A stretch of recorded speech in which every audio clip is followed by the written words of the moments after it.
Before that, though, Derbyshire's police commissioner has told us that a national push to tackle knife crime won't work without a long-term financial commitment. The government's announced hundreds of thousands of pounds for this region, but that has to be spent by the end of next March.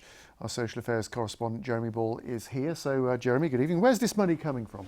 Well, Dominic, several pots of money have been announced by the Home Office this year. The most recent of those, you might remember, for those new violence reduction units in Leicestershire and Nottinghamshire. Now, they're based on a really successful scheme in Scotland that's been tackling the causes of knife crime.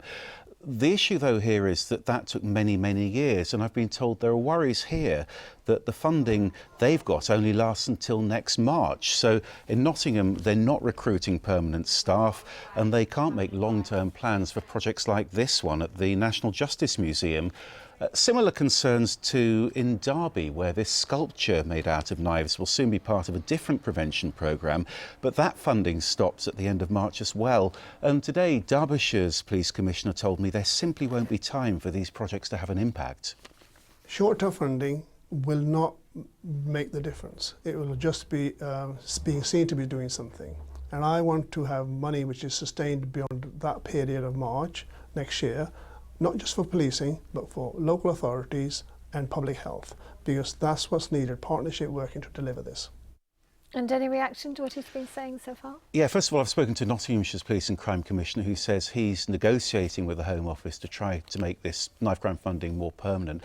Now, literally in the last few minutes, I've been handed a response from the Home Office, which says that they'd always made it clear this funding was only going to run until March 2020. They also say the Prime Minister has announced more funding for 20,000 extra police officers. So what's happened now is Hardyal Dhindsa has written this letter to Boris Johnson saying he wants that cash straight away to get on with it. I've taken on the offer to recruit officers, 50 this year, but I have no detail about how the funding is going, where the funding is going to come from, whether it's sustainable beyond this year. I need funding which will sustain these officers long term, not just for the short term.